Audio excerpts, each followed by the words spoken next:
안녕하세요. 랜드스타일스의 이우영입니다. 여러분들, 도심지에 대해서 어떻게 생각하시나요? 도심지에 투자하실 수 있다면 투자하고 싶으신가요? 도심지는 서울 시내 중에서 가장 개발이 많이 된 지역들인데요. 그 지역들 중 저평가된 지역을 알아보고 그 주변에는 어떤 호재가 있고 어디를 봐야 내가 돈을 벌 수 있는지 제가 오늘 준비했으니까요. 영상 끝까지 시청해 주시고 이 정보 꼭 놓치지 않으시길 바라겠습니다. 서울은 3도심으로 이루어져 있죠. 서울 도심, 여의도 도심, 강남 도심, 그중 저평가된 지역은 어디일까요? 지금 서울은 변화의 시기에 맞이해 있습니다. 최근 오세훈 시장이 여러 재개발지를 돌아다니면서 공급에 대한 속도를 높이겠다고 얘기를 계속하고 있고, 또 모아주택, 모아타운 같은 활성화 방안도 가져오게 되면서 사업성이나 공급 속도를 계속 신경 쓰고 있다는 점을 인지하시고 오늘 영상 보시면 투자 판단하시는데 더 좋을 것 같습니다. 서울에는 3대 도심이 있죠. 서울 도심, 여의도 도심, 강남 도심이 있습니다. 이 도심들은 굉장한 업무 단지를 바탕으로 업무 시설, 상권, 주거가 동시에 엄청나게 발달을 해왔는데요. 그 중에 이 서울 도심은 나머지 두 도심에 비해서는 좀 떨어지는 모습이 있었습니다. 바로 남산 고도 제한과 문화재 때문인데요.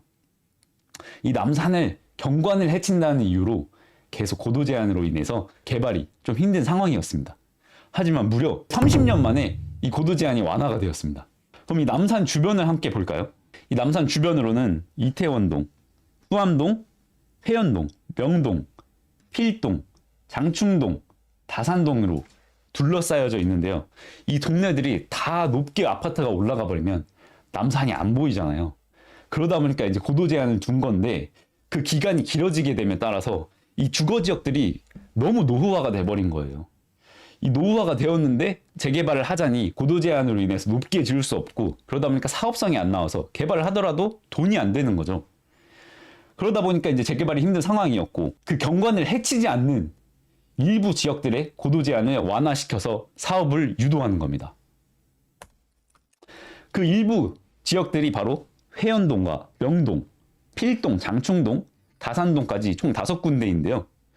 기존 높이, 최대 높이 20m까지였지만 현재 변경돼서 최대 40m까지 올라간 모습이 보이고 있습니다. 하지만 좀 지도를 보시면 전체적으로 좀 지역마다 좀 다르게 설정되어 있는 걸 보이시기도 하시죠? 이렇게 사업성을 높여주려고 어느 정도 이렇게 높이를 올려준 건데 제가 보기엔 좀 부족해서 아마 추가적인 고도 제한 완화가 있지 않을까 예상해 보고 있습니다. 이뿐만 아니라 햇빛에 대한 규제도 완화를 시켜주려고 하고 있는데요. 이 일조권 규제 완화로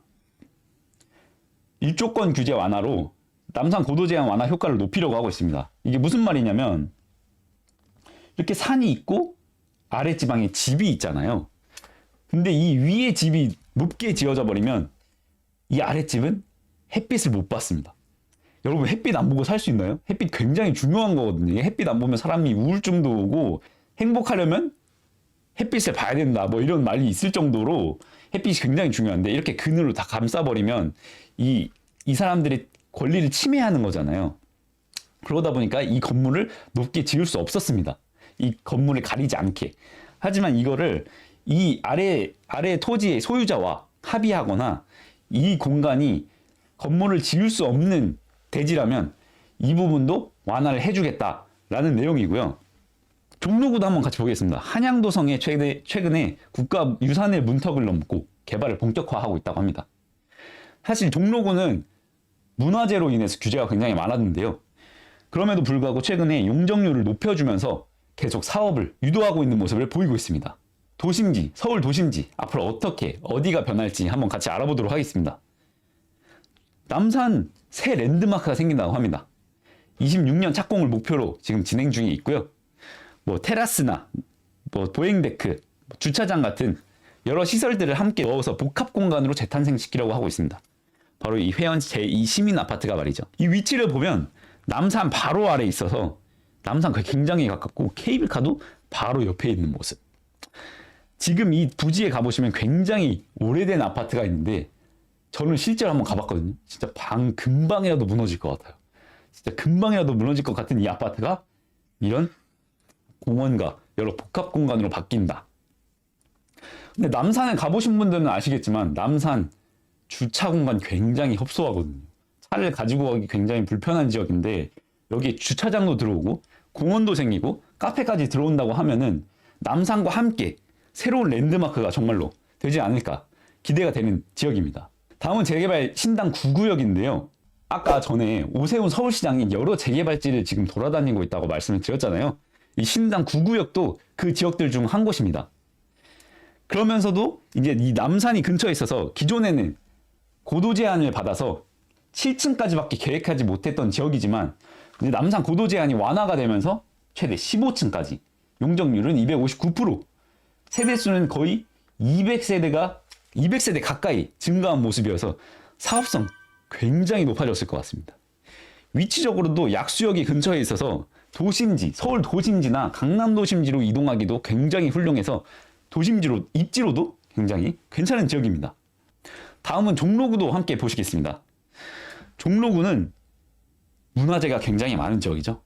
그래서 규제가 굉장히 많았는데 그나마 이 광화문이나 종각 주변으로는 업무단지들이 높고 많이 들어와 있어가지고 도심지의 그 모습이 보이는데 이 종로 3가역 쪽으로만 가더라도 갑자기 시골이 된 것 같은 느낌이 들 때가 있습니다. 그래서 제가 지금 그 주변 관수동 일대의 모습을 가져와 봤는데요. 이 청계천 앞에 위치해 있어가지고 입지는 굉장히 좋은데 상가가 현재 3층까지밖에 안 올라가 있는 모습. 그리고 뒤로도 높은 건물이 없어서 파란 하늘이 지금 보이시죠? 이렇게 규제가 많다 보니까 이 주변 지역들이 개발이 힘들고 오래된 상가들이 많이 몰려있기 때문에 이 지역들이 재정비가 필요한 상황인데요. 그러다 보니까 이 관수동 일대도 현재 이렇게 높은 업무타운들이 들어설 예정입니다. 이렇게 많이 변할 예정이고 옆에 세운 재정비 촉진지구도 마찬가지입니다. 거의 1km에 가까운 이 지역을 여러 구역으로 나눠서 개발을 하려고 하고 있는데요. 보시다시피 여러 구역으로 나눠져 있죠. 이 60년대에 지어진 이 세운 상가가 여러 번의 리모델링을 거쳐서 지금까지 남아있는데 여기서부터 이 충무로역까지 이 넓은 구간이 재정비를 준비 중에 있습니다. 그 중에는 이 15년에 착공해서 이미 사용 중인 LG 트윈타워도 있고요. 여러 가지 사업들이 31년 완공을 목표로 현재 준비를 해나가고 있습니다. 그 중에 이 3구역의 일부 구간들은 현재 작은 아파트가 들어가 있는데 평수가 크지 않다 보니까 도심지로 이제 출퇴근하시는 직장인분들이나 신혼부부들이 생활하기 굉장히 적합해 보이고요. 아직은 가격대가 그렇게 크지 않지만 이 넓은 지구가 재정비가 완료가 된다고 하면 지금 가치보다 훨씬 더 높은 가치가 예상되는 지역 중에 하나입니다. 추가로 이 사이 공간에는 현재 공원이 들어와 있는 모습 보이시나요? 앞으로 이렇게 종묘부터 남산까지 이어지는 공원이 만들어질 예정인데 이렇게 긴 공원을 보니까 또 생각나는 지역이 하나 있더라고요.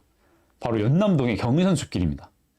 연남동의 경인선숲길은 양쪽 주변으로 이제 상업시설들이 가득 채워져 있는 모습인데 여기는 이제 업무시설과 상권이 주변으로 가득 차 있는 모습을 생각해 보니까 굉장히 독특한 분위기가 연출되지 않을까 기대되고 있습니다.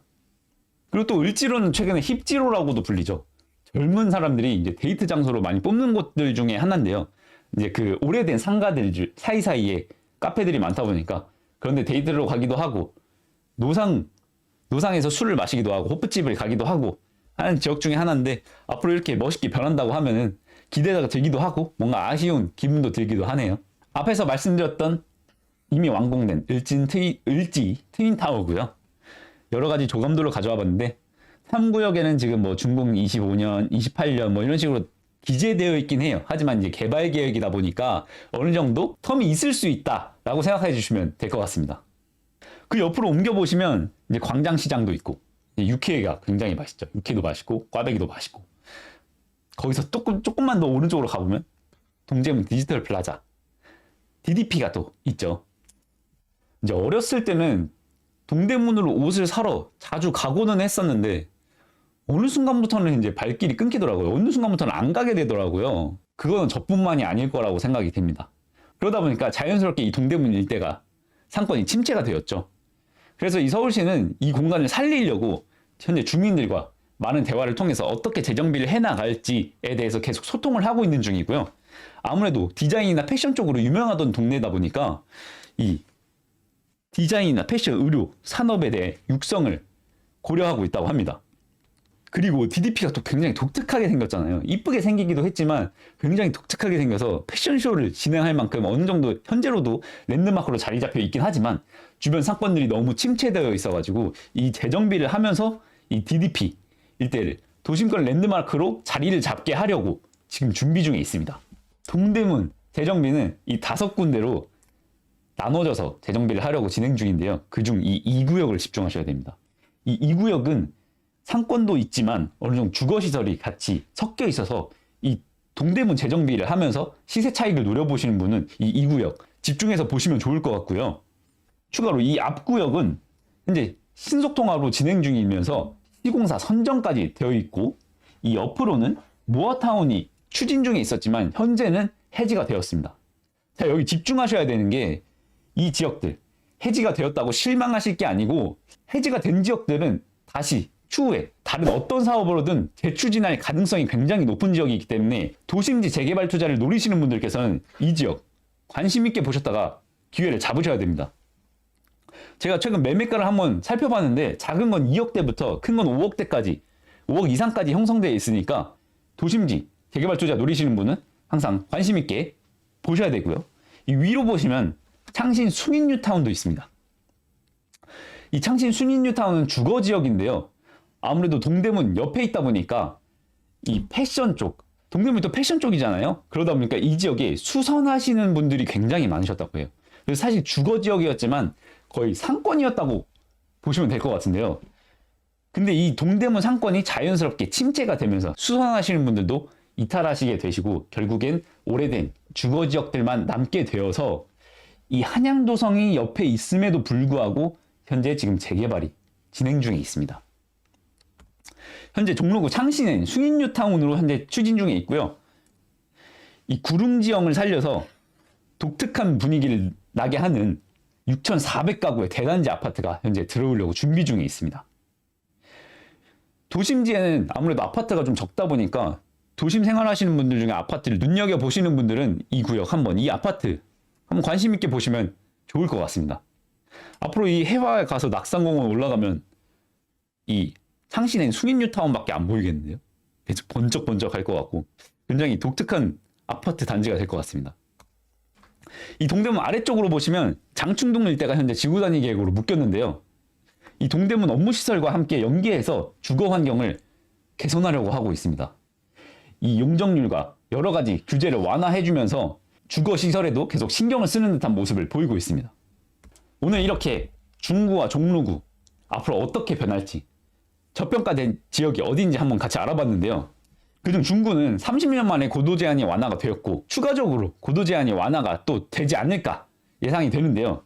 그래서 그 주변 지역으로 재개발이 가능성이 높아지고 있는 상황이고요. 종로구는 광화문부터 동대문까지 이어지는 이 업무라인, 광화문, 종각, 관수동, 재정비 촉진지구, DDP 일대까지 이 쭉 이어지는 업무시설들이, 업무단지가 마치 강남의 테헤란로를 영상시키는데요.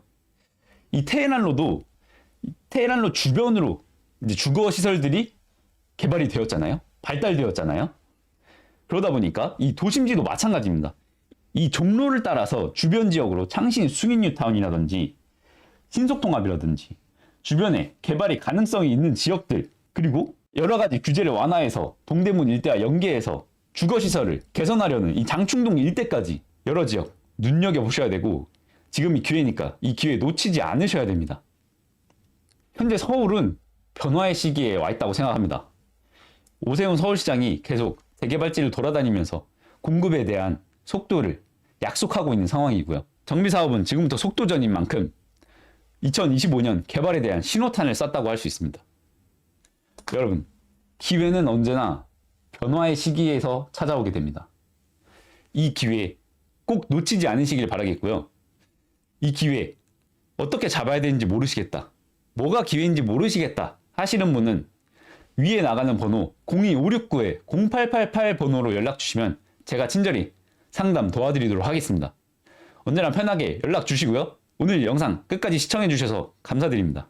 랜드스타일셋 이우영이었습니다.